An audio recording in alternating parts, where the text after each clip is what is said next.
If you're worried, if you think that this business is saturated, just keep going. Discipline, perseverance, it will get you through it. You'll get to the next level.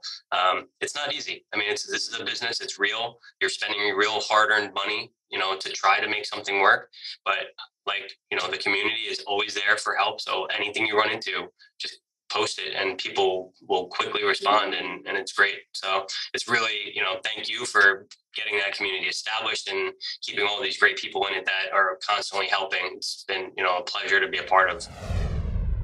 Hey, business building warrior, this is Jim with another episode of Silent Sales Machine Radio. This is an episode today where I have a guest who will be joining me momentarily, Mr. Randy Krall.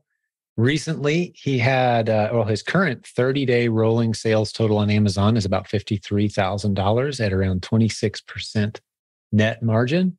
He's got a nice business rocking. He's in our coaching program. He started off with the Proven Amazon course, as so many of our students that you've heard on this show have done.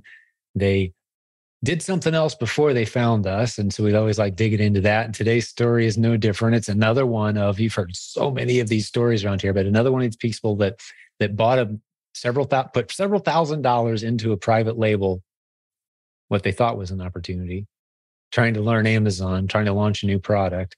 They fell for some of the popular YouTube channels that are selling, the big popular courses, the pricey coaching and all of that. And as you've heard me say many times, if you listen to several episodes, 95% or more of the time when new sellers try to launch a new product on Amazon, they fail miserably and wind up with a garage full or a basement full of product they can't sell. Well, this happened to today's guest. Another time it happened so much. But then he found our community, got the Proven Amazon course, got some momentum. It hasn't been all sunshine and roses since then, but he's definitely got onto a solid path, and he's loving the coaching program. He's finding new opportunities. He's very transparent. There's been struggles. There's been challenges. He's made mistakes. He's bought some bad inventory that he shouldn't have bought. He's shared publicly in our Facebook group, which you can join for free at silentjim.com, which has passed 70,000 members. That's pretty amazing. But he's posted very transparently in there some of the challenges he's faced, got some great advice and feedback from the community.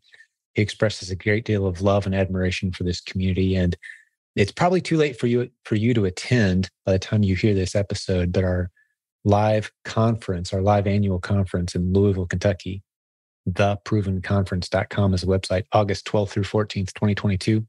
Like I said, probably too late, but he's planning on attending that. Obviously, we recorded this before the conference, so you're going to hear us talk a little bit about that.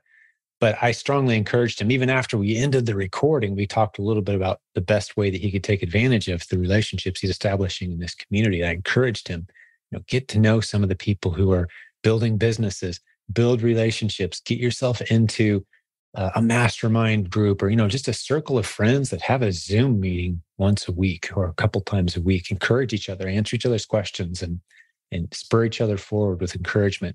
It's a very valuable thing you can draw from this community. And if you're not doing that, if you're listening to this podcast and you're trying to do all this by yourself, why are you trying to do it alone? So much easier if you get some people to come along. Sure, you could go into our coaching program and you could pay one of our very experienced, successful students who's now become a coach, and they can help you out on your journey. But you can also just connect and make relationships as well and spur each other on that way. Long-term, lifelong relationships. And to tell you a little secret, a lot of times when coaching students connect with coaches, they form lifelong relationships and end up doing all kinds of great stuff together. We love to see that happen too, of course. But we got over 60 coaches now, and they've built great relationships with many, many people. But let's get back to the topic at hand. So today's guest was actually even suspended from Amazon not too long ago. Ooh, a big scary suspension, right? Run away screaming and hide the small children. It's awful. No, it's not a big deal. Scary when it happens, but 95% plus of the time, you've heard us say many times, you get reinstated with the help of a pro, someone who knows what they're doing. You're back up and running in a few days or a few weeks. That happened to today's guest. He tells the story. He was scared. It all resolved. I'll take the scary part out of the story. Tell you the ending of the movie. He got back in business pretty quick. And like I said, when I started talking, he did a $53,000 rolling 30 days recently at 26% net margin with all kinds of new opportunities on the horizon. So very excited to meet a guy who operated big machinery for a living up until a few months ago. And now he is an Amazon seller full-time at home with his wife and family nearby. Another dad that got to come home. We love hearing those stories. So let's jump over, get Mr. Randy Krall on the line. So Randy, welcome to the show, buddy. Thanks for having me, Jim. It's a pleasure to meet you. It's great to meet you as well. Yeah, we've never spoken before now, and I get to have a lot of fun doing these episodes, man. So thanks for agreeing to do this. I really enjoy it. I think the listeners benefit as well. But let's jump right into your story, man. I want to hear it. Absolutely. So 2019, December, I came across an Instagram ad for a private label webinar. So my wife was in my living room with me when I came across it. I said, "Do you mind if I take this? It's going to be $1,000."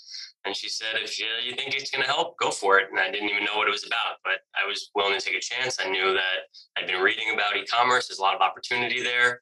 So I kind of went down that road, and then I realized that I was going to need some help with private label. It's not really my background or anything in e-commerce for that matter. So brought a friend of mine, Tom, that I knew could add a lot of value. And we started the private label model, and quickly got into pretty much what we hear you talk about a lot, where we got over our heads, we got duped by some manufacturers, and now I still have quite a bit of inventory from beginning of 2020 in my warehouse. Please tell me, I was going to say, please tell me it's not in your garage and your wife's mad at you and can't park your car. To be honest with you, it just came out of my basement 2 days ago. Oh my goodness. And for those who don't know what Randy just described, and I didn't know this part of your story, when we reached out, the reason I reach out to most of our guests for the listeners' sake is they post an exciting success post in our Facebook group. And I reach out and say, "Hey, that's great." And we get to know each other a little bit. And I say, "Well, how about you come share your story?" Right. So I don't know the background other than, hey, they're doing some cool stuff. But so many times we've heard exactly what you said, Randy, where the private label, the PL model, launch a new brand on Amazon. Those courses cost them between $1,000 and $8,000. Tens, if not hundreds of thousands of people have gone into that rabbit hole. And from my experience, over 12 years of teaching e-commerce and Amazon success, 95+% of the time, it's stories just like yours, Randy, except in your case, it sounds like you still have a happy marriage. Yes, absolutely. Yeah. Praise God for that. I mean, because it can be a seriously huge disaster. And you still got some inventory paying the price for. Now, we love private label, but we don't love starting new sellers there. It's not a good mix. So, all right, I'll let you continue, but I want to make sure we didn't leave anyone behind on why you were saying the thing. I'll definitely share some info that will hopefully inspire people to go a safer route. So basically, we got into the private label, and we built some rapport with a manufacturer. We thought everything was going great. We ordered a ton of inventory to find out that basically the product that we had bought didn't do what we were told it would. So we couldn't sell it at all. We're not going to try to sell something that we don't stand behind. So thank God I put everything on my credit card, and I was able to do a dispute with Chase and got about 18,000 out of 22,000 back. Wow. Was this a Chinese manufacturer or? It was, yeah. Yeah. Man, that is sorry, dude, but you're kind of a cliche in this industry. I know.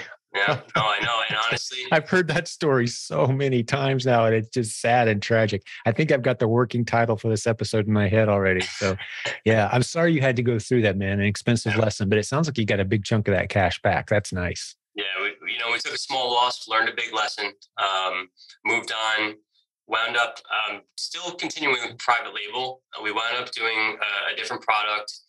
And what we wound up doing was finding a local, I guess technically they were calling themselves the manufacturer, but they were doing the same. They just had a better relationship with the manufacturer in China. So we said, look, let's take some of our risk out. These guys know what they're doing. They're already sourcing for, many years with them. So we paid a little bit more, but it was out of convenience. And then we just kept moving on with private label and through 2020. And we wound up selling, it was a non-contact infrared thermometer, like a forehead thermometer. And obviously they were exploding on Amazon during that time. So everything was moving really well with that. We were doing, reasonably good sales for having a no-name brand product launching on Amazon, and then we got jammed up with inventory. We couldn't get it because of the Chinese New Year happened, and then the manufacturer just kept telling us it was delaying. So unfortunately, what happened is by the time we actually received a shipment we paid in full for, the Amazon had told us that they were looking for a specific letter from the FDA to be able to sell it on their platform. Right. Anything in the PPE arena at all just got put under a microscope and picked apart to where there was only like 3 people allowed to sell exactly anything that had anything to do with health or right. Yeah. That they put the grind to a lot of businesses in that window of time, about a year there. And they totally should have been. I mean, there was obviously people probably capitalizing and price gouging in those categories. So we understood. Yeah. Inferior product, just slamming the market. Yeah. Amazon was in a rough spot, as were the legitimate sellers. It was a crazy time. Yep. So what wound up happening is that we asked the manufacturer, for the letter that they were requesting, and they said it was going to be $4,000. And we said, this sounds crazy. I looked it up on the FDA website. It was a $200 something filing fee, but we couldn't file it because we weren't the manufacturer. So we were kind of in a jam there. And I made the decision to just stop selling that product at that point. So, because what was going to happen, and my theory was they were going to charge us $4,000. They were going to charge everybody else $4,000. They were going to just share the same letter with everyone and just take everyone's money. So I didn't want them to win that way. I didn't think it was fair and right. So we just stopped selling that. So now I have a bunch of those as well, still in my warehouse. And then fast forward about a year or so, then it was about January 2020. I had been listening to the podcast because I had been working full time in New York City, commuting. So I found the SSM podcast and had been spending a lot of time in the car listening. And then I was hearing a lot about the replens, and I'm like, you know what, this model sounds very, foolproof. There's not a lot of risk, and I think it's something we should investigate and look at closer. So how long was your commute? I'm just curious, Randy. Well, so I'd leave my house at 4 a.m. for a 7 o'clock start because I was avoiding traffic. Because if I left later, at 5, it took you till 9 to get there. Yep. So wow, I would leave at 4, and then usually I get there by like 5:36. I'd take a little cat nap in the car before the job would start. And then we go to work, and then on the way home, leaving at 3:30. It's easily 3 hours on Fridays. 4. No way. And if you get I can't imagine it. I mean, God bless you as a husband, as a dad. You got kids? I can't remember. Yep. Yeah. I mean, husband, dad, doing what you got to do. Yeah. My amazing wife, Katie, also, she's a kindergarten teacher. And then we have 2 awesome kids. My son, Cody's almost 2.5, and our newest Ryder is about 5 months. 5-month-old. All right. So you guys sleeping yet? No. So we got the tired version of Randy today. Yeah. Well, no, dude, God bless you guys. It sounds beautiful. But the point I was making is that's a lot of commute time. Yeah. And you know what? Or listen to this podcast, you said. Yeah, I got a lot of great hours of listening, between the podcast and then other books, just motivating books and stuff for guidance. So, I have to say that was the silver lining of the commute was I was getting a lot of great information and changing my mindset while sitting in traffic. So it wasn't totally a bad thing, but just as the business grew and my family grew, it became really difficult to juggle the commuting, the working, and Amazon. Yeah. What background what was your real job before you started having fun with your business? So I was a heavy equipment operator. Basically, I was digging holes in New York City with an excavator. Really? Yeah. Like putting up new constructions kind of thing? Mostly working at the airports, LaGuardia, JFK, all the big projects. I was on a lot of them. Yeah. I've always just had an admiration for, I've always wanted to try that. You're controlling this 30-ton machine with this little panel of buttons and levers, man. It's just fast. He has a guy, played with the trucks as a kid and stuff. Yeah, it's super fun. Oh, it sounds like it, man. How could it not be? But nothing beats being home with your wife and kids nearby, huh?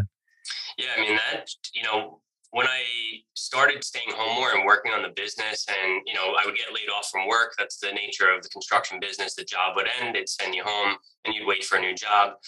So, those opportunities would allow me to work more on Amazon business. But then I did start realizing, I'm like, man, I'm really spending a full quarter of my day in the car. And that's so much time, which is really obviously where it's our most valuable asset. We can't get it back. It's priceless. Right. And now with the new growing family, it's the most important thing to me is to be able to, spend more of it with them as opposed to being in my car. So I realized that, there had to be a change that wasn't a sustainable living to commute like that. And then we wound up moving even further away from the city. So my commute was about 80 miles each way. It was getting really tough. Oh, I can't imagine. And then you had me dropping every few episodes that bring dads home. Yeah.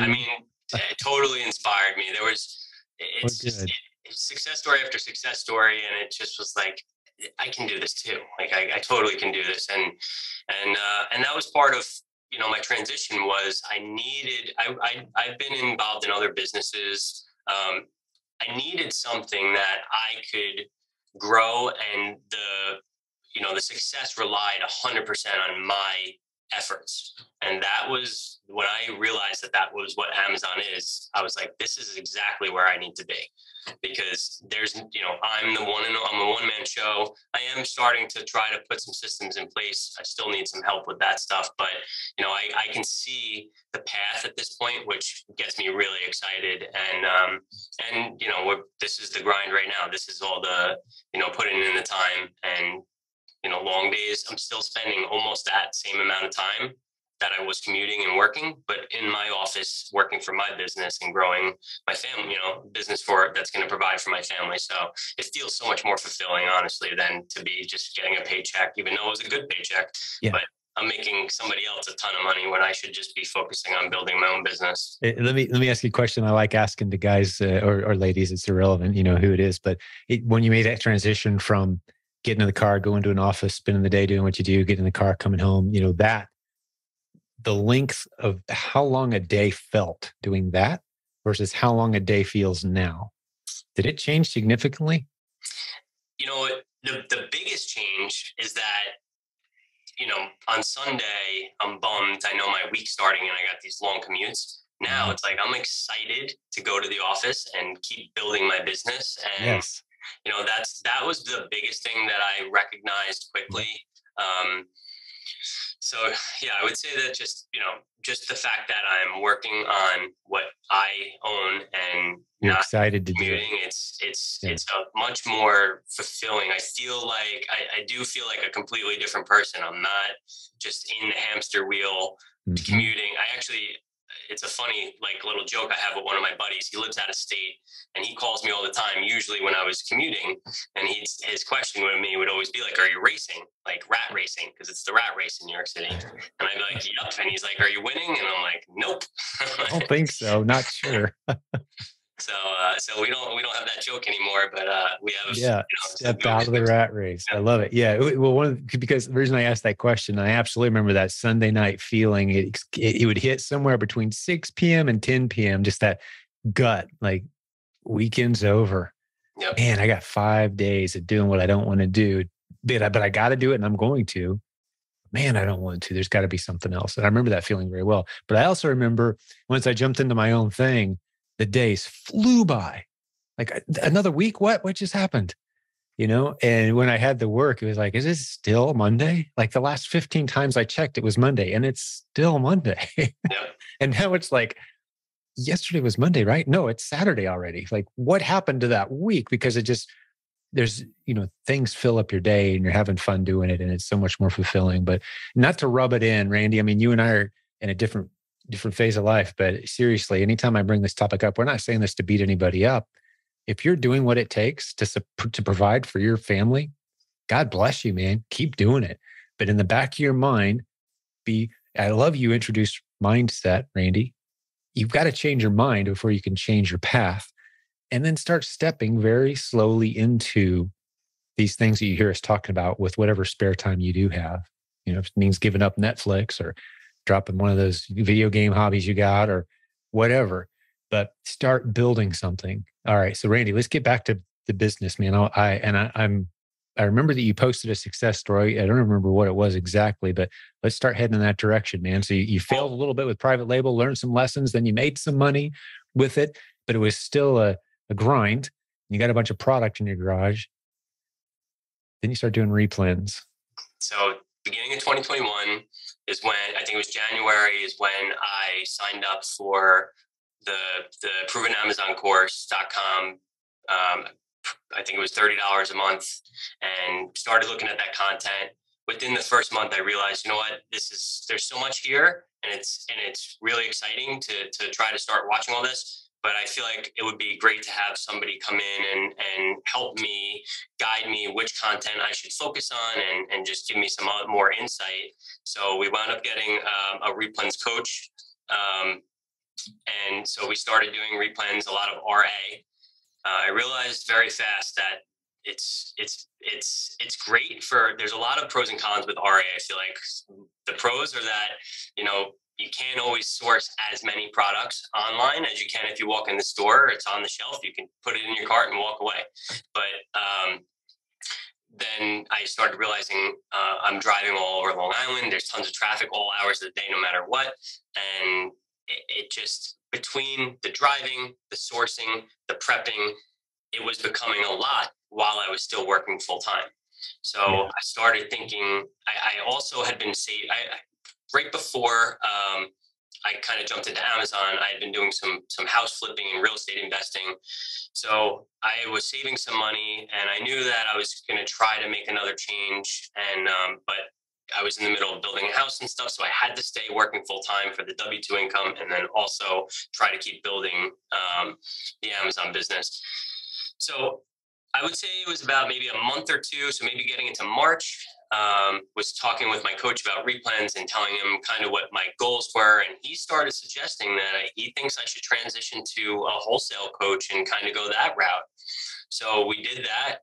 And my first son was born the same month we did that transition. And I was in the middle of finishing building this house. I had so much going on. I just couldn't embrace all the information that coach had been providing to me. And I kind of just stopped doing replens, and when I could, I would do it. So we basically got to about November of 2021.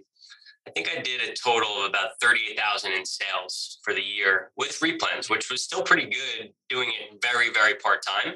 Right. But then you guys had launched a in-person wholesale training in Arizona. So I quickly signed up for that. Yep. With Rich Potter. Yeah. Yep. And there was so many reasons that going to that helped me. I mean, I'm a very hands-on learner. Having a coach available through Zoom is great, but being in person is just totally different for me. It just really lets me grasp onto the knowledge I'm trying to absorb. So that was, I think, the first or second week of December, I went to that. So it was great getting out of New York, the cold weather. Went to Arizona, spent time with Rich and his team. They were amazing. The group I was with were also really great people that were at different levels too, which was nice because there were some people that I had more experience of. There were people that had more experience than I did.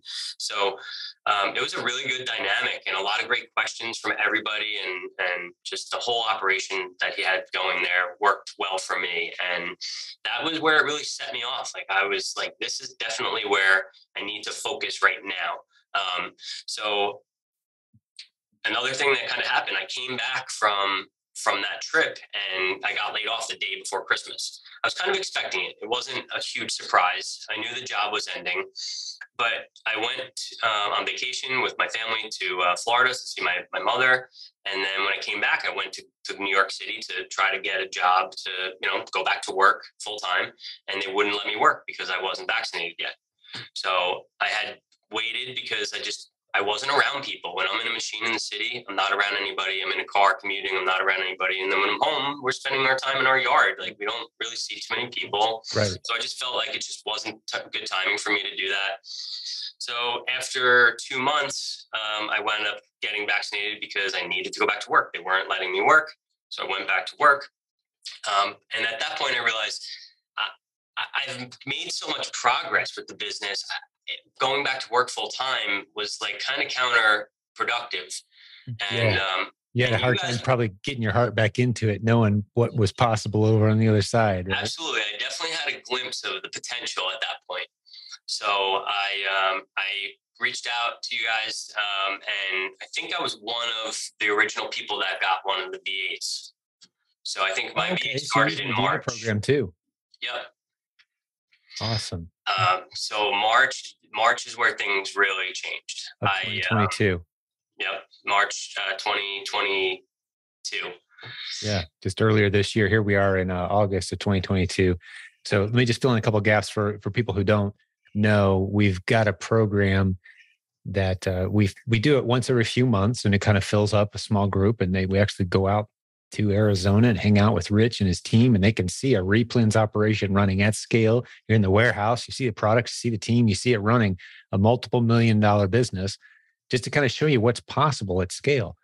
And then they step you through the whole thing. Some people really enjoy that experience, like it sounds like Randy did. And yet, contact our coaching office. There's a link at Jim Cockrum Coaching, or go to silentjim.com to see the link to our coaching office.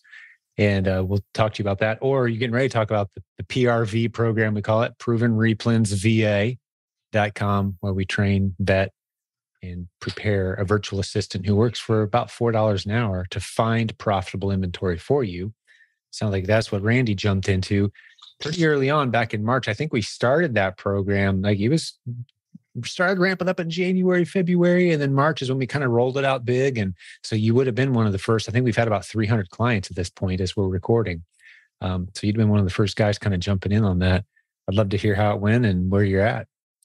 So this is where it does get exciting. I think that, first of all, I think my VA, especially now with a little bit of additional Keepa training that I've provided, and just a little, not too much, honestly, but a little bit of training here and there along the way since March, there's not a chance I could source better than her. She's definitely way better.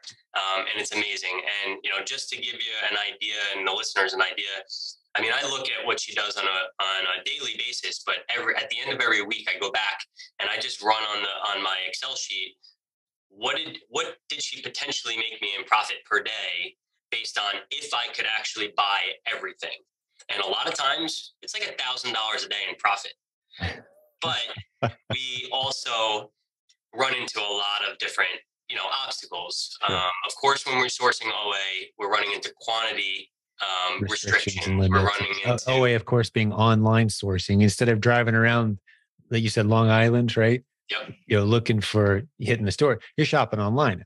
Interesting set of restrictions there. Sometimes you don't get what you ordered, or there's delays, or a box gets crushed in transit, or expiration dates. There's other little things to consider, but the convenience can't be beat. So you're paying someone $4 an hour in the Philippines that we trained, and they're finding these great replens. And you tweaked the training a little bit based on what you needed, and $1,000. If you were able to go out and buy everything that they were providing, it's $1,000 a day of net profit. Yes. Wow. Yeah. That's amazing. That's outstanding. That's a pretty good system, man. Running the levers on a big machine is fun, but this sounds like a lot more fun to me. It's really exciting. To the point I'm at is that I can't buy fast enough. Yeah. I've had some people in the group private message me about the way I was scaling, and they had given me some, basically some tips, like just be careful. Don't run out of cash flow. I've seen businesses crash and burn the way you're scaling. So I will get back into that and touch on that just to say. We can talk through it for sure. What my resolution Because there's some creative funding solutions that are customized. Have you talked to two companies come to mind, Accrueme and Seven Figure Funding? Have you talked to either one of them or both? I did. You know what? I think I got Payoneer off of one of the podcasts, and I looked into them. But Payoneer provides a different service. They get you your money a little faster and keep a percent, right? Basically. Okay. That's basically their function. And they may do some funding too. I'm not as familiar with that. But the two funding solutions I'm very excited for are Accrueme and Seven Figure Funding. Slightly different models. And not to dive too deep into it, but like Accrueme, for example, what they'll do is they'll say, how much inventory do you have? All right, we're going to give you a chunk of money based on that. Your inventory is your collateral. And then as your business grows, we own a percentage of it. You're not paying any interest, right? There's no payments due at any period of time. They just own a percentage of your business. So they really only win if you grow. Interesting. If you don't grow, you just give them back their money at some point, right? If you do grow, they get paid. So they have an incentive to help you grow. And there's a pool of cash there for you to use. So you're not running out of cash waiting on that check from Amazon, waiting for your inventory to turn, right? So it smooths out the up and down of the cash flow. It just kind of makes it a little bit of a linear experience. So you can scale a lot faster.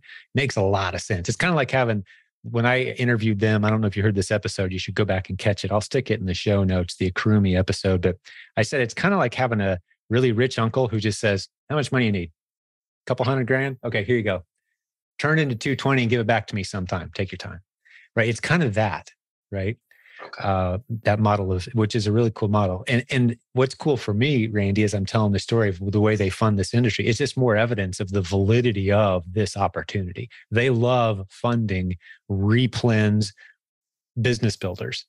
Private label, they get a little nervous about, right? Because that, like you've already said, you can spend a lot of money fast and have a garage full of inventory to show for it. Not with replens. Once you know what you're doing, you're taking pretty safe bets. And if you're watching your numbers, it's hard to mess it up, right? So yeah, give them a shout. And like I said, for the listener, I'm going to stick a note to Akrumi so you can go check out that episode and see what they do if you're trying to scale. So hopefully that's useful for you. Absolutely. So I kind of want to talk about a couple of road bumps that I hit to hopefully prevent anybody else from doing the same. I have posted, I think, about both of them in the Facebook group. Yeah. So the first one was, it was in March. No, not March. I'm sorry. It was in like the end of April to May. So basically got the VA going. She was doing great sourcing for me. I was doing buying. Company started scaling. I think February, my sales were about 3,700. And then once I had my VA help sourcing, that following month we did 16,790. So we grew quick with her help. Wow. Yeah, that's quite a leap. And then we wound up, I guess the following month we did 22,000. So we still grew, just not quite as much. And then I got deactivated, and the deactivation was really interesting because I had been seeing the notification on Seller Central about your account being at risk, and I really didn't, I had never experienced why that happened, how it happened. So I just, clicked it and tried to go through it to resolve the issue. Well, I caused the deactivation. I triggered it with my response to what they were, what the issue was. I think if I didn't even respond to it, I don't know what would have eventually happened. Maybe they would have deactivated it. But basically what happened is one of the products that we sourced was from Walmart Marketplace, and it was a third-party seller on Walmart. They were making counterfeit product, and that brand had filed a complaint, an IP complaint for counterfeit. There was no way for them to prove it. There was no way for me to prove it. I had a receipt from Walmart. I had submitted it. But my acknowledgement to Amazon saying that, yes, I'm selling it and I'll take it down immediately. They're like, okay, you admitted you're selling it. Your account is now deactivated.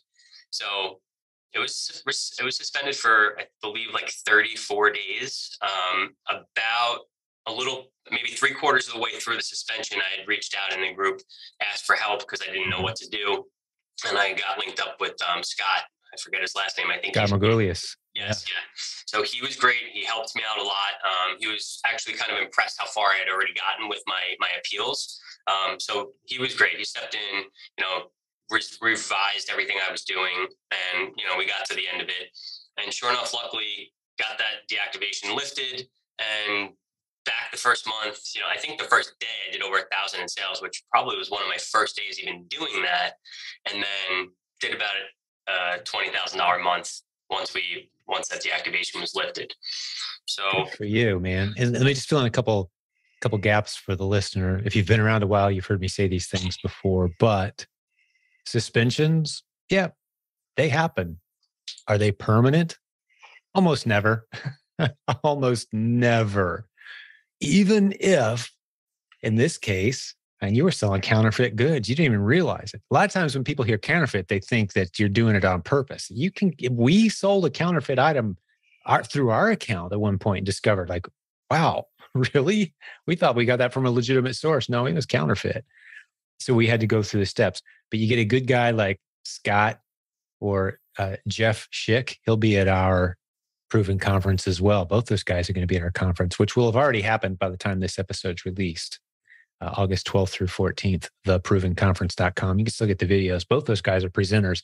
And they're kind of the two, from my vantage point, two of the leaders in the industry that can help you prevent your account from getting suspended. But if it does happen, get it back again. And the industry average that I've heard from guys like that and from Amazon itself is way over 95% of the time. If you get suspended, it is temporary and you get your account back, but you still got to do the things they want you to do. So don't be afraid of it. Don't be nervous about it. Don't be frightened. I'm sure if we talked about the emotional state you were in for those first 48 hours, it was pretty dicey, right? It's like, it's time to have a real talk with the wife. Just how scary is this, right? But now that you've been through it, and were we supportive in the process and the group? I don't remember it. It pops up from time to time. But I mean, did you get some good advice and some comfort? Did we happen to correspond at that time? Because a lot of times people will ping me when these things happen too. Absolutely. Yeah. I don't know if I DM'd you or tagged you in the post, but you had responded recommending to reach out to Scott. Good. So that's how I got linked with Scott. And as far as like support, no matter what we post in that group, it's incredible how many people respond. I'm trying to be better. I'm not a big social media guy, but I'm trying to. Pretty much the only reason I'm on Facebook is that group. I've heard that 1,000 times too. Yeah, it's a great group, and I would pretty much say the same thing. Although for some mysterious reason, Facebook gave me this blue check here a couple of months ago next to my name, and now it seems like any thread I get into, like I just get a lot of attention. So I'm using that as kind of a marketing tool now. It's pretty cool. Nice.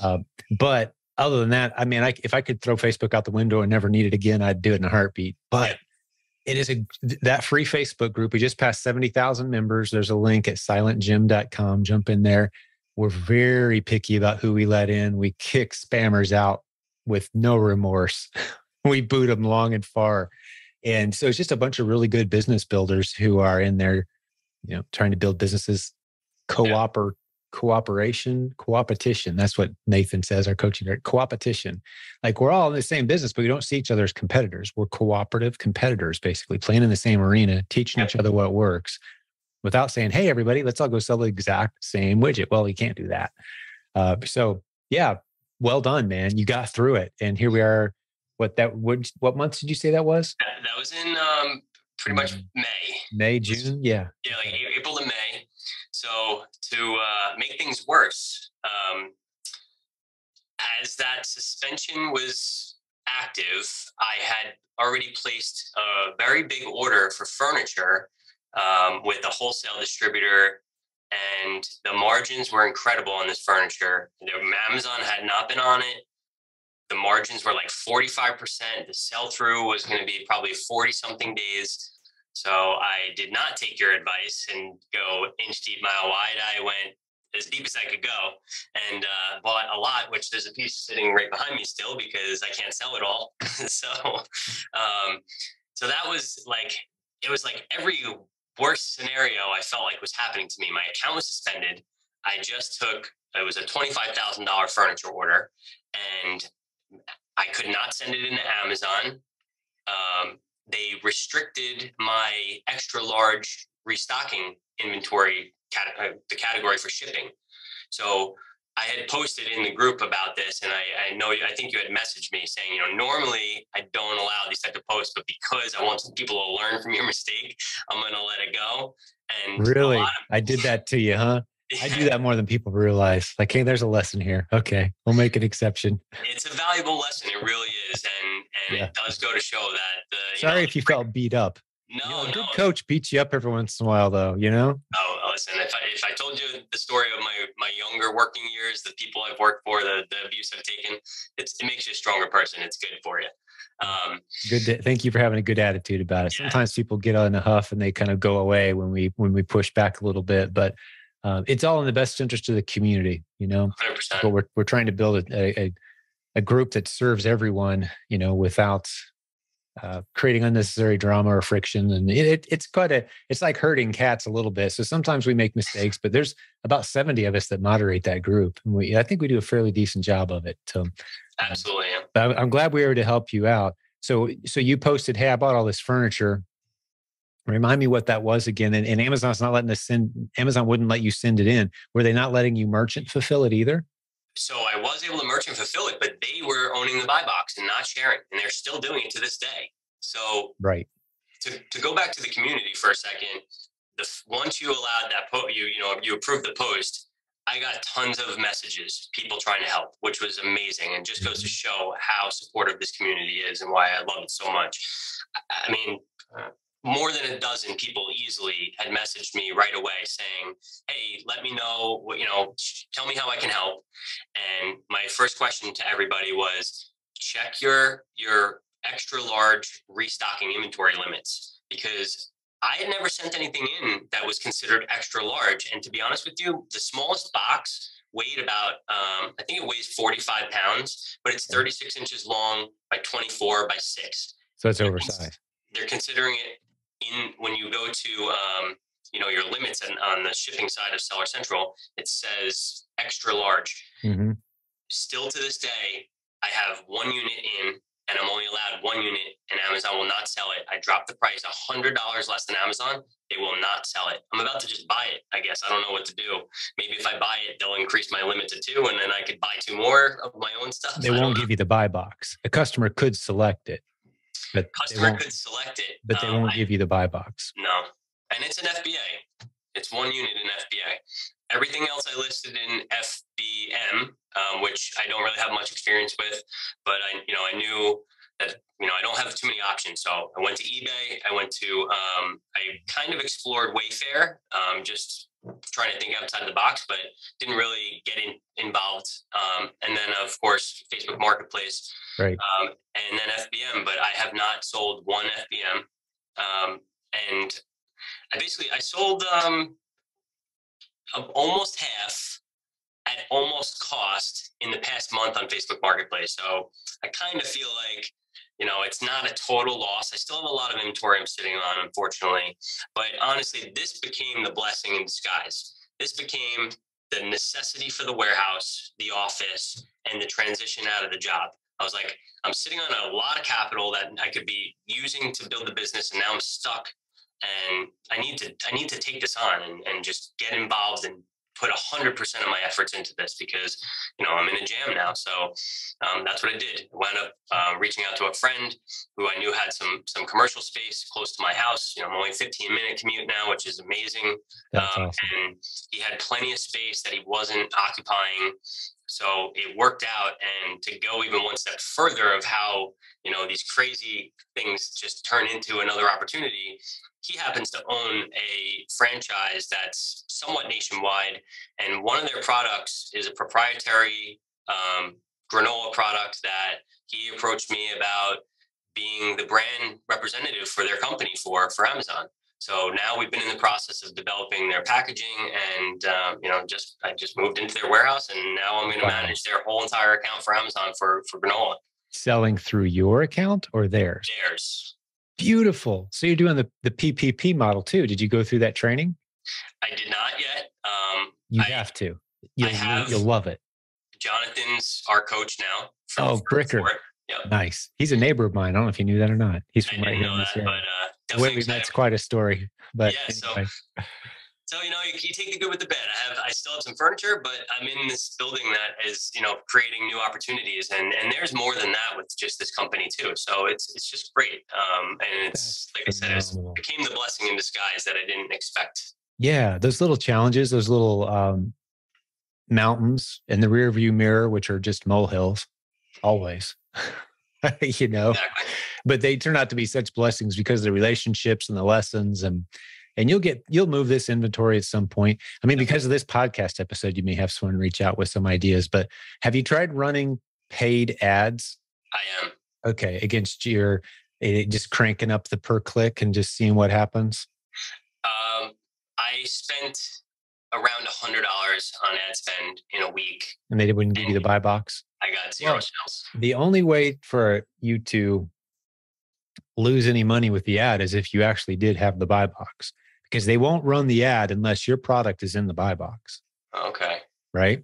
So it's showing up. It may just be a slow mover. Okay. Yeah. That's interesting. That's a good tip to know. Yeah. So if you pay Amazon for paid ads against some of your inventory, one of the things a lot of replin sellers will do is just set up like a nickel ad, 5 cents a click for their entire catalog of inventory, just to boost the algorithm a little bit, give them a little advantage maybe over whatever else is showing up on the page. They're up there with the sponsored listings, and it's very inexpensive. Set like a $5 or $10 a day limit. I think we heard a few episodes ago, if you set your daily spend limit at $30 a day, Amazon takes you more serious, even though you'll never spend more than a few dollars. Even with thousands of ASINs, if you set up nickel ads, you're going to spend $5 or $10 a day. Set your daily spend limit at 30. But if you do notice you're paying Amazon for these ads, that means you are in the buy box, because they will not run an ad, like I said earlier, unless you're the one that's in the buy box. Otherwise, your ad doesn't show. Okay. And it's a pretty tight system. I haven't heard of much delineation from that.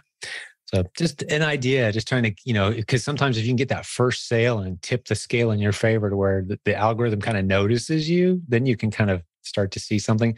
But what's the Keepa chart look like for that shelf? Amazon is the only person in the buy box. But is it moving? They're moving inventory for sure. Does Amazon ever run out? Their quantity on count stock, or I forget what the tools on hand use. But basically 999 plus. Yeah, they got a lot of it. Yeah. My instinct is they always run out eventually. If you got a place to store them, stop sweating it, keep an eye on it, and check in every month or so and just see, you'll see there's little gaps in the Keepa chart where Amazon's running out of inventory. Then you'll smoke through all of them in a week or two when they run out at some point. Well, the challenge with the FBM though, and I guess the FBA also obviously, is the biggest thing that I learned, besides just not going so deep on anything, is that I didn't even think, honestly, and it's kind of embarrassing to admit this, but it's the truth. I didn't look at the weights and the dimensions of these products. And one of these boxes is a TV console fireplace. It's a 120-pound package. And it's 72 inches long. Yeah. I mean, that was a huge mistake. I learned multiple lessons from that deal. But, one thing I do like to say, and especially to, people that I'm trying to talk to and motivate, there's a reason the rearview mirror is as small as it is, and the windshield's as big as it is. So you just move forward. You try not to think about and look at all the mistakes, but you learn from them and just move forward and keep going. Yeah, that's right, man. You gotta be what is it? The shortest memory of any animal, I think, is the goldfish. You have a short memory of the mistakes you've made. Learn the lesson, but don't dwell on it. And I think Jim Rohn says you can focus on the loss or you can focus on the lesson. So focus on the lesson as quick as you can. Move forward, moving. But that inventory will liquidate at some point. If you got somewhere to set it, or someone may even contact you as a result of this and make you a deal on it. Who knows? But yeah, inch deep, mile wide. That means diversify until you really know what you're doing. Go in nice and slow. Diversify your inventory across a bunch of different ASINs. So if you do have to liquidate something, it's 2 or 3 or 10 units. It's not 180 units. It's not $25,000 worth of heavy stuff, right? So you're learning some valuable lessons. But all of this is going to eventually be a break even. You're going to get out from underneath this, maybe take a little hit. But it sounds like you're getting into some exciting opportunities. Let's talk a little bit more. We mentioned PPP. Some people may not know what we meant by that. Proven Product Partnering is a module inside the Proven Amazon course. The collection of all of our Amazon training is the Proven Amazon course. One of those modules teaches you how to partner up with other businesses or brands and help them get launched and established and profitable on Amazon, and you get a percent, which is a great way to diversify your Amazon business model. So now Randy has his own account and he's getting paid a percent from another account. And I'm encouraging you, Randy, go through that module because there's a lot of things you haven't even thought to ask or set up yet, most likely, that you'll really benefit as you guys go through this arrangement together. But what's that looking like? What's the reality of that arrangement? How far in are you? I mean, there's nothing signed, and this is a very close friend of mine, grew up together. Yeah. So, he has no interest of shopping and finding another Amazon person to manage their account. But it is tough. We're basically in package design phase and we're finishing. We probably will have a final rendering within the next week or two. But they're a big growing company also, so this isn't their top priority. So some of the it's just been kind of a slow going development. Sure. But they're starting to get excited now that they're seeing, we've hired some Fiverr graphic designers to get a couple different designs, and we're getting there. But then there's some challenges with food products in general, which this is a food product. So now we're going to have an 11-month lead time on the expiration the second it hits Amazon. And we have to order 15,000 pounds of it as the minimum. Yeah. So we are going to be under a lot of pressure to make sure we start moving stuff. But, we're definitely doing our homework to figure out, doing the keyword research. It's essentially, you have to have some private label background to, in my opinion, to be able to be successfully quick with this. So we do have that, which is great. And I keep saying when we first started talking, I have a friend of mine that I brought into the private label. His name's Tom, and he is coming with me also to the conference. Cool. But so basically I work on wholesale myself. Tom is involved with private label and the proven partnering. So that's who I'm referring to.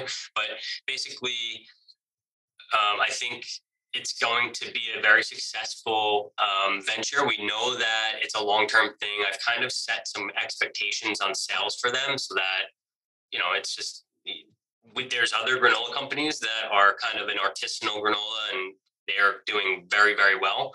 But, Jonathan's been very good. Our coach, Jonathan, has been very good at also kind of identifying who our competition is and how to set the expectations for our client. But I know that I definitely have a lot to learn. I have to watch that module. I have to absorb everything that Jonathan's teaching us. And I know we will have success with this, and this is going to open a lot of doors. I really like this. This model is very safe.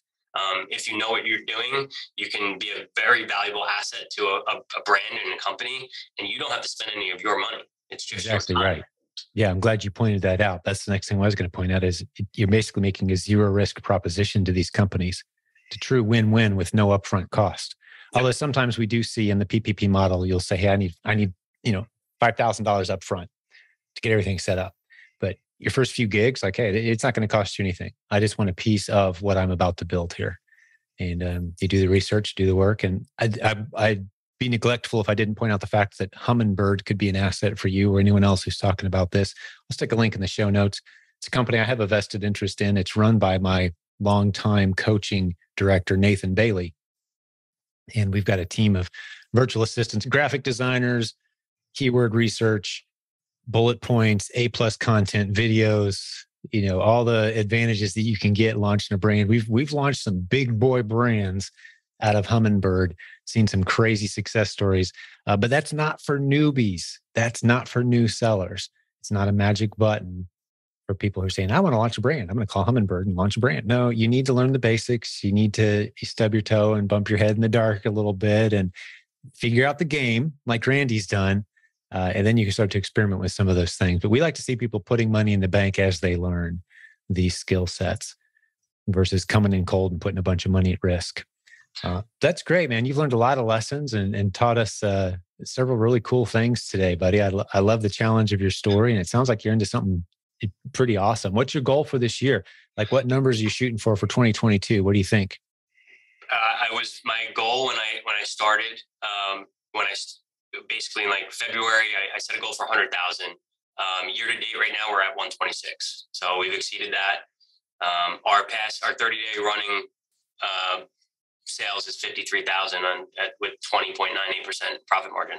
And that profit margin was more like 26, but I found some inventory that I had been sitting on and I kind of dropped the price, and that's what started bringing my profit margin down. But still, 20%, I'm super happy with that. It's an incredible margin, in my opinion, for a business. So absolutely it is. You're putting 13, 14 in the bank, thousand in the bank right now with a business model, right? That you've built. And that's awesome, dude. In Sky's just a the few limit. months. Yeah.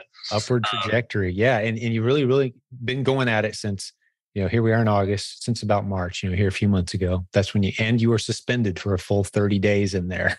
So yeah, you're an inspirational story, but I think a lot of people are going to be encouraged by this. Did you have anything else on your list that you wanted to go over? I know you'd made a few notes, I think, beforehand. Did we hit everything that you wanted to go into today? I've still got plenty of time if you do. Yeah, I do. I just a couple things we could talk about. One, so my VA found, she besides the product sourcing that she does, she also emails, brands and distributors trying to open wholesale accounts for us. So one of the, I basically review her emails, and anybody I see that has interest in the email she sent, I respond to and try to, get in touch with personally. I'll call them. I'm not afraid to make a phone call and hear no, it's fine. But I at least try to get my pitch out to them and tell them how I could add value to their business. And a lot of times I hear, I've had 80 guys a day calling me like you. All right, no problem. Well, I just was hoping to help you, and no problem. I'll check back with you another time. But the first wholesale account I actually secured, I became the second authorized distributor for. I'm so excited. And she set the emails up. I just responded. I called the guy directly, and I got an opportunity because he was actually from the same area as me. And we just kind of connected and we built some rapport. And he's like, you know what? I get tons of calls, but I just want to give you a shot. So we did. My minimum order quantity was 5,000, a little bit more than I wanted to go in with these guys. But I felt like, listen, I'm the only other guy that's allowed to sell it. The products look great. The margins were great. Okay, I'll take my risk with the 5,000.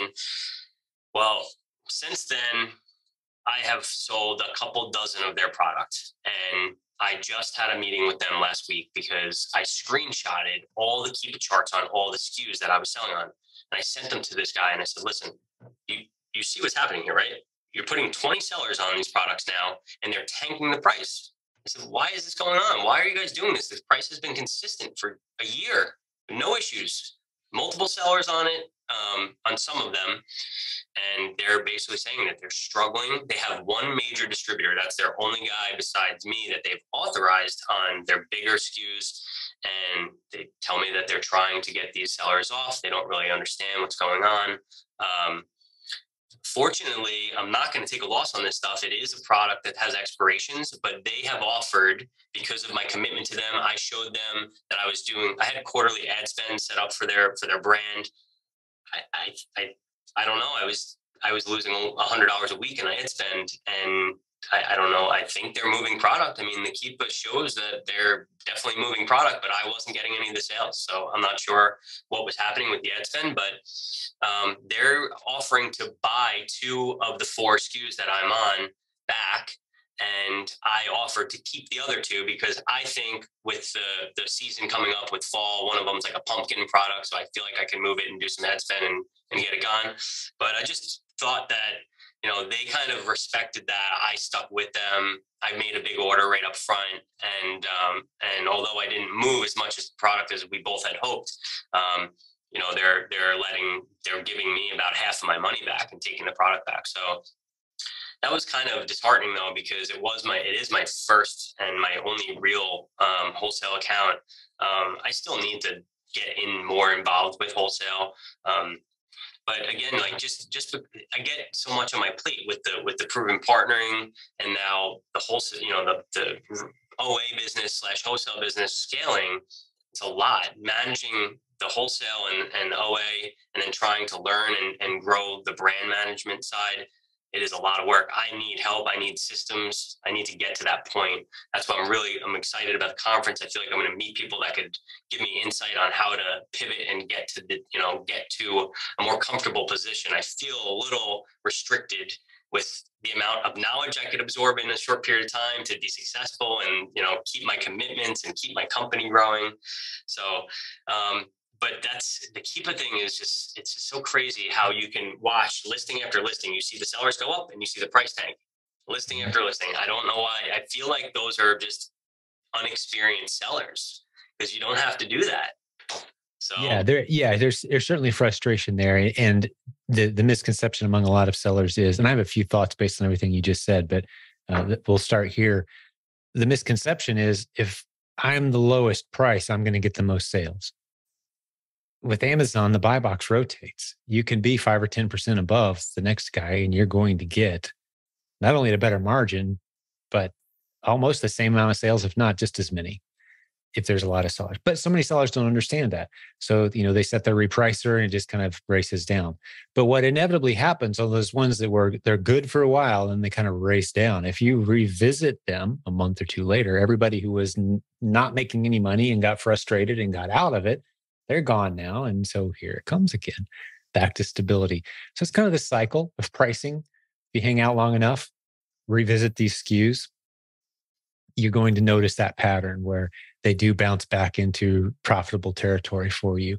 And another great thing that you can be looking at is creating your own bundles. You're very qualified to do that. Another module inside the Proven Amazon course that used to sell independently. Same thing with the provenproductpartnering.com. That's inside the pack now. It's inside the collection modules. There's another one called provenbrandbuilding.com, recently added into the pack. And it helps you create branded bundles with other people's brands. So if you notice some of these brands, like this wholesaler, and this is one of the other points I wanted to make, is the reason they gave you back that money is because you build a relationship. There's an exchange of trust back and forth. And you guys are kind of in this together. And there's that perception like, hey, let's do this together. They're going to say, yeah, sure, create some unique bundles. We'll give you permission to do that. But then when you create these bundles, the thing you'll learn in that provenbrandbuilding.com class is how to distinguish it so that no other seller can sell that bundle. So it's 2 or 3 of their most popular products bundled together, along with maybe it's an official magnet or something that enhances or adds value to that bundle, but no one else can get their hands on it. Throw a few ads at that, get it into the mix of having some success, and now you've got a product that no one else can sell against, right? You've got an ASIN that you own, something worth looking at. And the other piece of advice I wanted to give you is, I gave this advice to someone else just less than a half an hour before we started this podcast episode today. It comes up a lot.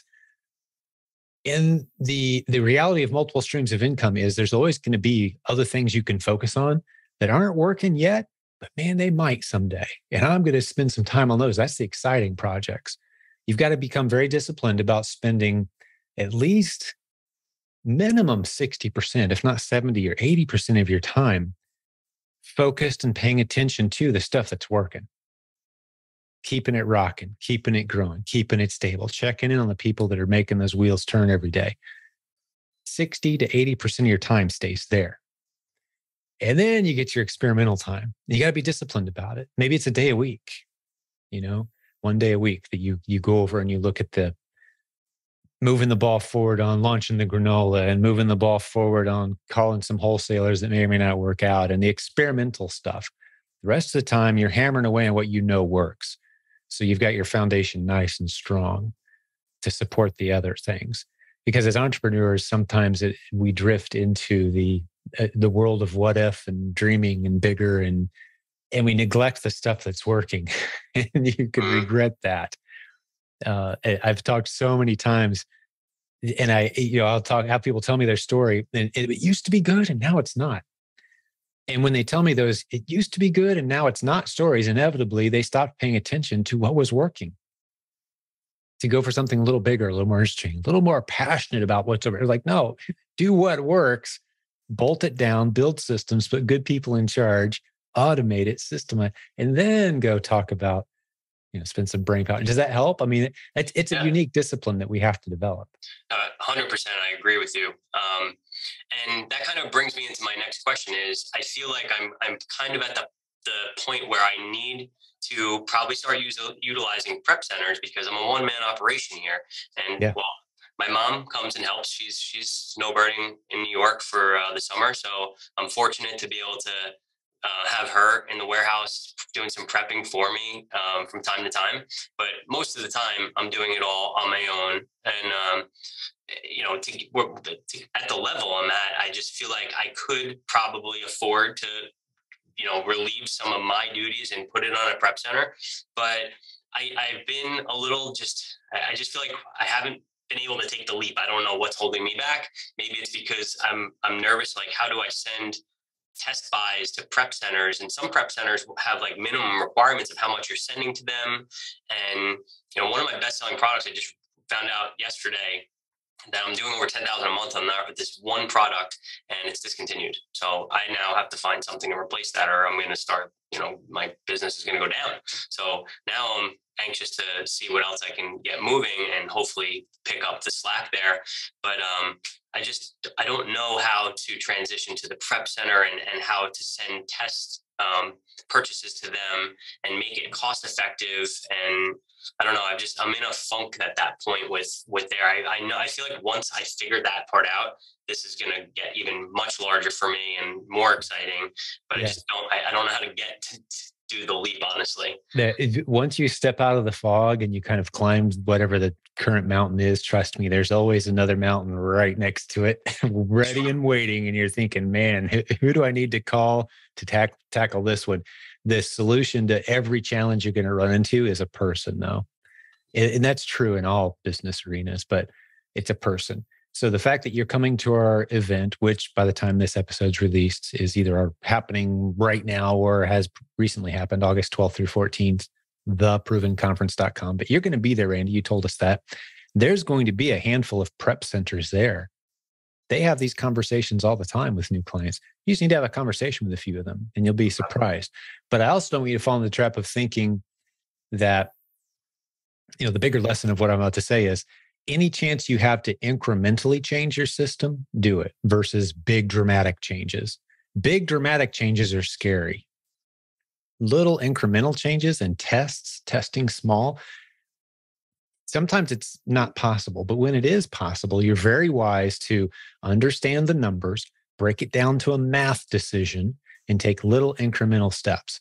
What's that mean? Well, what does it cost you in reality to actually prep one item? Do the math, figure it out. You got the warehouse, you got, the expenses of keeping the lights on and all this, whatever bills you're paying there, plus per item prep, get your number. You're never going to get a perfect number, get it pretty dialed in. And then you can make a good, intelligent decision. Does a prep center make sense?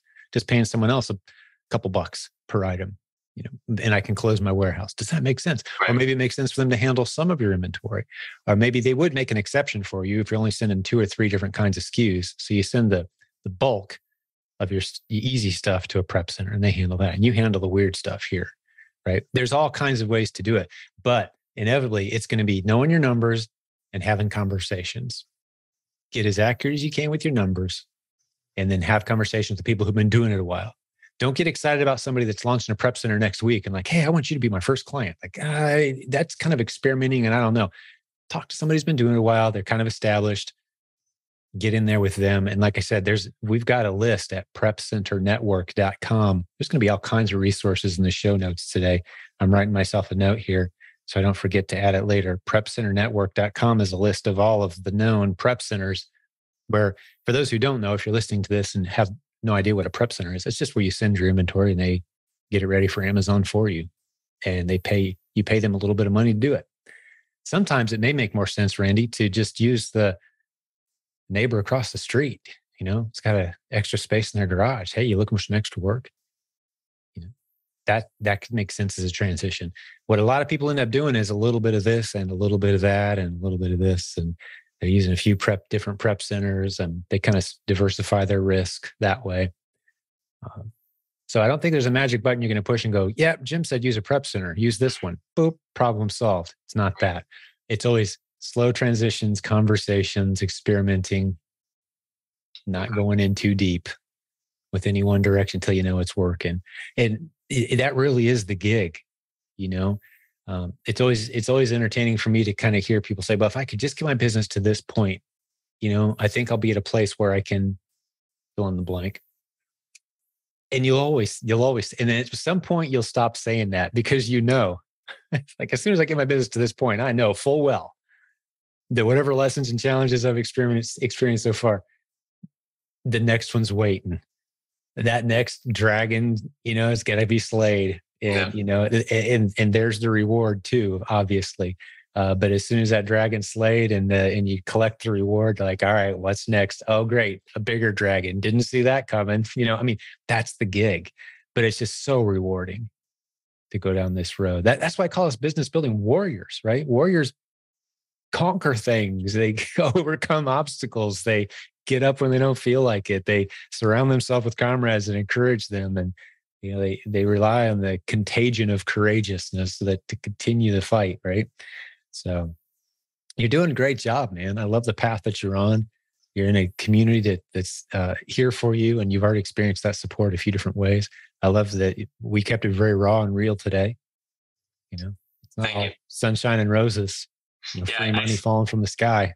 I definitely feel like just some of the recent posts I have, I've noticed some of the comments, some people that have been struggling, and I do feel great to be able to try to motivate other people that are just getting, because it's hard, especially when you're doing everything on your own. It's discouraging. It feels like you're not going to get to the next level, and to be able to show where I'm getting to, and then respond to people who are hoping to get there, and give them some motivation. Feels great to be able to be in that position finally, where I was always the person that was like, oh, I don't know if I'm ever going to get there. And to be able to exceed my annual sales goal already, that is just such an amazing feeling. It's now like friends and family get it. They're like, oh, okay, you kind of know what you're doing now, I guess, huh? And I'm like, yeah. I mean, it's starting to pay off and be real. Yeah.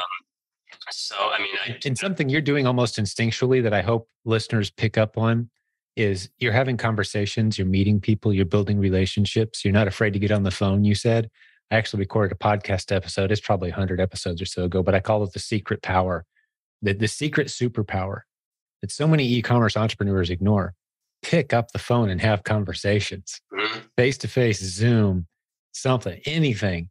If you're relying on just email and anonymous conversations, you're stumping your growth as a leader, and your business will ultimately pay the price for it, because there will come that day when that dragon you can't slay yourself is on the horizon. Like, you look around and there's no one next to you. You don't want to be in that position. You want to have these relationships and these backup plans for your backup plans, and these connections that you can call and check on. And this is a relationship business. So I'm so excited that you're going to be joining us in Louisville for sure as well for our conference. I think you're going to really benefit from that. I want you to let me know just privately what you think when it's over, if you would, a week or two from now, once we've gone through that. But anything else on your list as we start to wrap this one up? I think this was a solid episode, buddy. Yeah, I just want to give a couple quick tips. Kind of talking about what you were just mentioning about not being afraid to pick up the phone. I'm in New York, Long Island, and there's a lot of manufacturers, distributors, and a lot of opportunity right here in front of me. So it's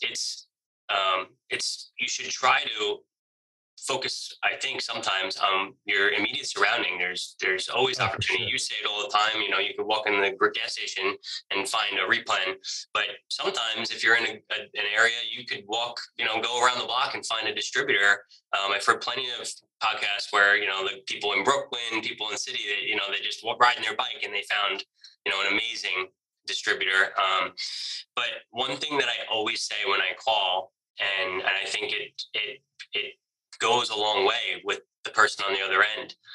I'm looking to build a long business relationship with you. I do not want to just place an order and then forget about you. And, I want to build a 20, 30, 40 year business with you guys, help your company grow sales, help my business grow sales. And, that resonates with people. They feel the commitment that, and I also tell them, look, this is the only thing I do for a living. I'm a real person. I have a real building. I'm looking to grow my business. I want to help be a valuable asset to your business by growing it also. So, sometimes you don't realize the opportunities, and some of the best stuff I have going on right now is all local stuff. Of course, there's plenty of places outside of New York that there's going to be more opportunity that we're going to be working with. But right now there's I'm so surrounded by it. I keep just Googling distributors about whatever. And then, oh, wow, this happens to be, 10, 20 minute drive. I'll just knock on their door. Sometimes it works, sometimes it doesn't. But it's just realizing that there is opportunity everywhere, and you never know who you're going to talk to, and building that relationship and showing your commitment to brands and other people. I feel like maybe not every Amazon person does that. Every Amazon seller may not even call or go anywhere. They might just rely on the emails, and it's just not personable. And relationship, like you always mention, is so critical in this business. And that's kind of why I've ran with that, in that direction of calling people, knocking on doors. It's kind of old school mentality, I feel like, but it works. And I feel like it's definitely, just, it's scary at first to do because I'm new. So how much value am I really adding? I've been doing this successfully for a couple of months. And to be honest with you, the way that I am scaling, I'm not hitting a plateau yet. So I feel like it's too good to be true. What's next month going to be like? There's a lot of uncertainty still. Yes, it looks good, but I don't know. I may go down this month. I may go up. It's a constant pivot. You always have to find new products. That's one comment somebody made on one of my posts. Like, what are you selling? And I'm like, I sell all kinds of stuff. I gave her a couple different categories I'm selling in, but just like I said, my best-selling product is discontinued. So now I have to find a new replen to fulfill that spot. So, just the tip was basically don't be afraid to call, because I think it goes a long way. And, if you could find something locally and go not walk into an office and introduce yourself, that goes a long way. People appreciate, the personability and just being a real person that wants to, that's motivated and wants to help grow their business and do that type of, model. For sure. Works. You dropped a really good tip in there too for folks. Just to expand on a little bit, we've said this. It's been a while since I think I said it on the podcast, but you can just go to Google and type in wholesale and then the name of your city or the local big city or your state, a few zip codes, distributor, same thing, your city, your state, a few local big cities around you, and just see like what's showing up. There's companies there that you've never heard of, but they're there. And they've got a phone number and they sell stuff, and you could call them up and just have a conversation. Or go to local business meetings where these guys, meet up, manufacturers, distributors, anybody that has truck docks. I've often told sellers, if you drive around and you see the businesses that have a truck dock where a big semi can back up and unload, they've got a corner in that warehouse of stuff they don't know what to do with. Yep. I guarantee it. Yep. If you can just meet the people behind that operation and say, hey, I sell online and I know how to make things happen on Amazon, and you have a conversation, there's opportunity there.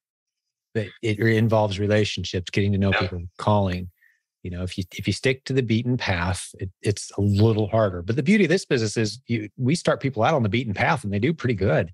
But the further you get off the beaten path and those relationships and those unique advantages based on your connections and your relationships and your experiences, the people you've met in your past, the jobs you've had, those things lead to big things. Business moves at the speed of trust, our coaching director says all the time, right? So build trust with a lot of people, your business picks up pace. Great tip. Something actually just kind of came to me now as we're discussing this a little deeper.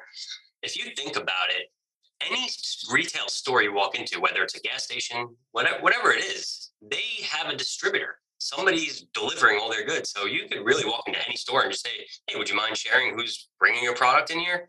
I never even thought about that until now, honestly, but every single store you walk into is dealing with a distributor. So if you know people that have stores or you're very familiar, you go to the same store and they know who you are, you're pretty likely to be able to get their distributor list. Yeah. And a lot of times if you look on the packaging on a product, it's going to say distributed by. Right. That's a company. That also. Getting in contact with those companies and there's opportunity everywhere. And just to be clear, we're not talking about, I know with the granola opportunity, you're launching a new product. That's a new private label product. With everything else we're talking about right now, we're just talking about replens. We're talking about analyzing, you don't have to set up new listings to do this. You may find some hot new products and set up some unique bundles like we talked about, the provenbrandbuilding.com concept. But a lot of this is just existing listings that you can be one of 5 other sellers selling at a profit, because you know how to read a Keepa chart. You look through the Proven Amazon course replens training. You've learned it. You understand what Keepa is. If you don't know what Keepa is, go listen to podcast episode 369, please. That's the heartbeat software of this entire model, Replens model that we teach. You need to understand why it's so important. But once you've got those basic skills, you're not looking for brand new products and try to launch and give them momentum. You're just saying, hey, let's sell against hot listings that are, I say, underserved is the term I use, underserved listings. And they're everywhere. There's millions of them. So there is opportunity everywhere, but there's always another mountain to climb. There's always going to be a little challenge, in relationships are what propel you forward. I think that's kind of been the theme today. And it's the theme of so many episodes. But was there anything else on your list? It seems like you had one more maybe. I think that's it. We got through it. Cool. Well, that was a great list. Yeah.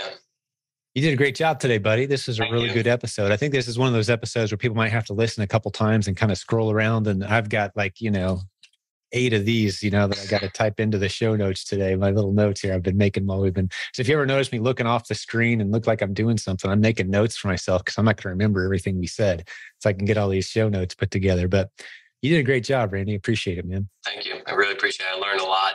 Just, as always, anything I'm doing with the community, I feel like I always take something away. Only last thing I would have to say is just if you're worried, if you think that this business is saturated, just keep going. Discipline, perseverance, it will get you through it. You'll get to the next level.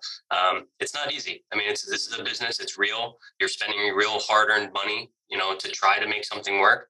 But the community is always there for help. So anything you run into, just post it and people will quickly respond and it's great. So it's really, thank you for getting that community established and keeping all these great people in it that are constantly helping. It's been, a pleasure to be a part of. Wow. Well said. I like listening for those little sound bites that I can probably throw at the beginning of the episode or use in other ways. Like you just nailed it, man. That was good. I'll use that one. I've got a little podcasting tip. I actually have a little clock running next to next to my laptop here, and I make a little timestamp when the guest says something that I want to either go into later or expand on. I can make a little timestamp note right down 75 minutes, 45 seconds. There we go, dude. That was great. Cool. Good.